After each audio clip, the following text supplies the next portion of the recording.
தங்கம் காலையில எந்திரிச்சதுமே மொபைல் எடுத்து ரொம்ப சந்தோஷமா மணிக்கு குட் மார்னிங் மெசேஜ் அனுப்புறா. மணியும் அந்த மெசேஜை பார்த்துட்டு காப்பி பேஸ்ட் பண்ணி ரிட்டர்ன் அனுப்ப, இதை நம்ம பசங்க பின்னாடி இருந்து பார்த்துட்டு, இந்த மாதிரி லவ் பண்றதுக்கு தான் 4 வருஷம் மாங்கு மாங்குன்னு லவ் பண்ணையா, நான் மட்டும் உன் ஆளா இருந்தா முத நாளே உன்னை பிரேக்கப் பண்ணியிருப்பேன்னு சொன்னதும், எனது பிரேக்கப்பான்னு சாக்குல பின்னாடி திரும்பி பார்த்தா 2 பேரும் சேர்ந்து அவனை கழுவி ஊத்திக்கிட்டு இருக்கானுங்க. உடனே தியோவுக்கு கால் பண்ணி எங்க இருக்கீங்கன்னு கேட்டு அவளை பார்க்கறதுக்காக கேர்ள்ஸ் ஹாஸ்டலுக்கு வர்றான். அவளும் இப்போ உனக்கு என்னதான்டா பிரச்சனைன்னு கேட்டா, யாராவது இருக்காங்களான்னு சுத்தி முத்தி பார்த்துட்டு எனக்கு லவ் பண்ண வரலேன்னு சொல்ல, இதை கேட்டு தியோவும் விழுந்து விழுந்து சிரிக்கிறா. ஏங்க சிரிக்காதீங்க, எனக்கு என்னமோ நான் ரொமான்டிக்கலி சேலஞ்சு பர்சனோன்னு தோணுதுன்னு சொல்ல, டேய் ஏன்டா அப்படிலாம் சொல்ற, அப்படியெல்லாம் ஒன்றும் இல்லை, நீ முழுசாவே சேலஞ்சு தானே கலாய்க்கிறா. வாயில இருந்து நல்ல வார்த்தையே வராதா? ஏதோ கான்ஃபிடன்ஸ் கம்மியா இருக்கே, நீ கான்ஃபிடன்ஸ் கொடுப்பியேன்னு பார்த்தா நீ இருக்கிற கான்ஃபிடன்ஸ் எல்லாம் இல்லாம பண்ணிருவ போலயேன்னு அப்செட் ஆகுறான். தீயவும் சரி சரி இதுக்கெல்லாம் டென்ஷன் ஆகாத, இதுக்கு ஒரு சொல்யூஷன் என்கிட்ட இருக்கு, நீ கவலைப்படாம போய் பிராக்டிஸ் பண்ணு, மத்ததெல்லாம் நான் பாத்துக்கிறேன்னு சொல்றா.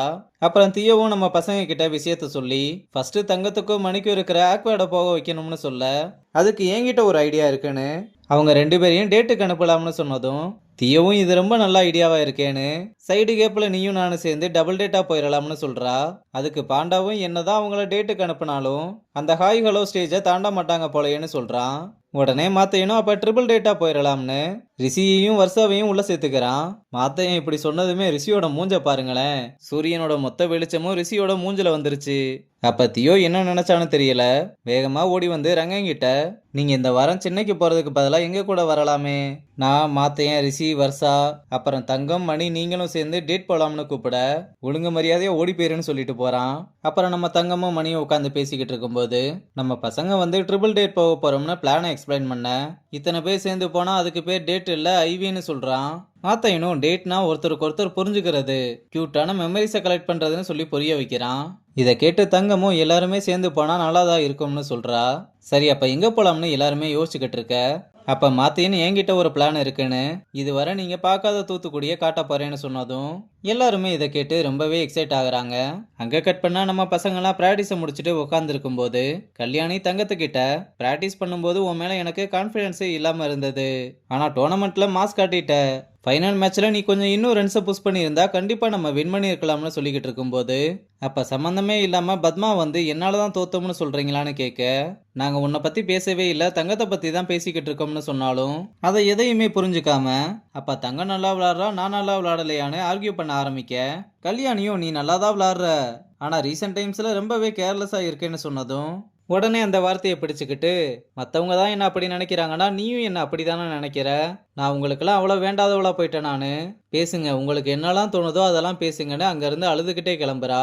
அப்புறம் நம்ம பசங்களும் பத்மா ஏன் இப்படி பண்றான்னு தெரியாம குழப்பத்துல இருக்கும்போது, தியோ இதுவரை நான் பத்மா அழுது பார்த்ததே இல்லைன்னு சொல்றா. லாராவும் ஒருவேளை அந்த டோர்னமெண்ட் விஷயத்தினால தான் இப்படி இருக்காங்களோன்னு சந்தேகப்படுறா.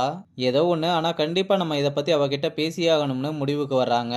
ஆனால் பத்மா மறுநாள் ருக்மணி கிட்ட வந்து, எனக்கு இந்த அகாடமியில் இதுக்கு மேலே கண்டினியூ பண்ண விருப்பம் இல்லைன்னு லெட்டரை கொடுக்க, ருக்மணியும் அப்படி என்ன உனக்கு பிரச்சனை, உன்னை இங்கே யாராவது ட்ரபிள் பண்ணுறாங்களா, எதுனாலும் என்கிட்ட சொல்லு நான் பார்த்துக்கிறேன்னு சொல்கிறாங்க. பத்மாவும் எல்லாரும் சேர்ந்து என்ன கார்னர் பண்ணுறது எனக்கு ரொம்பவே ஹர்ட் ஆகுதுன்னு சொல்கிறா. சரி நீ ஒரு சின்ன பிரேக் எடுத்துக்கோ, நான் எல்லார்கிட்டையுமே பேசி இந்த ப்ராப்ளத்தை சால்வ் பண்ணுறேன்னு சொல்கிறாங்க. ஆனால் அதை பத்மா கேட்காம, இதுக்கு மேலே நான் இங்கே கண்டினியூ பண்ணா கண்டிப்பாக எனக்கு கிரிக்கெட் மேலே இருக்க ஆசையே போயிடும்னு டிசி கேட்குறா. ருக்மணியும் இதுக்கு மேலே பேசி பிரயோஜனம் இல்லைன்னு அவளை கிளம்ப சொல்கிறாங்க. அப்போ பத்மாவும் ருக்மணி ரூம்ல இருந்து வெளியே வரதை நம்ம பசங்க எல்லாருமே பார்த்துட்டு, பத்மா எதுக்காக ருக்மணியோட ஆஃபீஸ்ல இருந்து போறான்னு ஒரே குழப்பத்தில் இருக்காங்க. அப்புறம் ருக்மணியும் ரங்கனை கூப்பிட்டு, பத்மா இப்பதான் என்கிட்ட பேசிட்டு போனான்னு அவங்கிட்ட விஷயத்த சொன்னதும் என்னாச்சுன்னு கேட்க, லாஸ்ட் மேட்சுக்கு அப்புறம் மற்ற எல்லாருமே அவளை பார்க்குற விதம், அவகிட்ட நடந்துக்கிற விதம்னு எல்லாமே அவளை அஃபெக்ட் பண்ணியிருக்குன்னு சொல்றா. அது மட்டும் இல்லாமல் இங்கே இருந்தால் மென்டலி பிரேக் டவுன் ஆயிடுவேன்னு அவள் இங்கேருந்து போகிற முடிவில் ரொம்ப உறுதியாக இருக்கா. நானும் அவகிட்ட எவ்வளவோ பேசி ட்ரை பண்ணி பார்த்துட்டேன், என்னால் முடியலைன்னு சொல்கிறாங்க. ரங்கனும் இதை கேட்டு ஒரு மாதிரி குழப்பத்திலே அங்கேருந்து கிளம்புறான். ரங்கன் வெளியே வந்ததுமே பசங்களாம் என்னாச்சுன்னு கேட்க, அவள் அகாடமியை விட்டு போகிறேன்னு டிசி கேட்டிருக்கதா சொன்னதும் நம்ம பசங்க எல்லாருமே இதை கேட்டு சாக்காயிடுறானுங்க. அப்புறம் பசங்களாம் வந்து டிசி வாங்கிட்டு போகிற அளவுக்கு என்னாச்சு, கிரவுண்டில் ஏதோ ஒரு ஃப்ரஸ்ட்ரேஷனில் நீ கேர்லெஸ்ஸாக விளாட்றேன்னு சொல்லிட்டேன், அதுக்காக நாங்கள் எல்லாருமே உங்ககிட்ட மன்னிப்பு கேட்கவும் ரெடியாக இருக்கோம்னு சொல்கிறாங்க. அதுக்கு பத்மாவும் சாரி சொன்னால் எல்லாம் முடிஞ்சிருமா, நான் ஏதாவது சொன்னால் அதை எல்லாருமே பாயிண்ட் அவுட் பண்ணி கார்னர் பண்ணுறீங்க, என்னை எல்லாருமே சேர்ந்து ஒரு வெள்ளி மாதிரி பார்க்குறதெல்லாம் எனக்கு தேவையான்னு சொல்லுங்க. நான் இங்கேருந்து கிளம்புனா தான் சரியா இருக்கும்னு சொல்லிட்டு அங்கேருந்து போறா. அப்புறம் கேண்டீனில் உட்காந்து டீ குடிச்சுக்கிட்டு இருக்கும்போது, நீ அகாடமியை விட்டு போறேன்னு கேள்விப்பட்டேன். எதுனாலும் கொஞ்சம் யோசிச்சு முடிவு பண்ணு. எல்லாருமே ஒரு மாதிரி பேசுறாங்கன்னு சொன்னதும், பண்றதெல்லாம் பண்ணிட்டு எல்லாரும் சொல்றாங்கன்னா நான் கேட்கணுமான்னு கேட்குறா. சரி அப்போ எனக்காகவாவது கொஞ்சம் யோசிக்கலாம்லன்னு சொல்ல, இதை பாரு உனக்கும் எனக்கும் நடந்ததெல்லாம் ஒரு மொமெண்ட் அவ்வளவுதான். பாய் ஃப்ரெண்ட் மாதிரி உரிமை எடுத்துக்கிட்டு அட்வைஸ் பண்ற வேலைலாம் வேணாம். அன்னைக்கு எல்லாரும் சேர்ந்து என்ன கார்னர் பண்ணப்போ நீ எனக்காக வந்து நின்னையா? இல்லைல அப்ப இப்பவும் வராதன்னு சொல்லிட்டு கிளம்புறா. இதனால ஜாக்கி ரொம்ப மனசுடைஞ்சு போய் உட்கார்ந்து இருக்கதோட இந்த எபிசோட முடிச்சிருக்காங்க.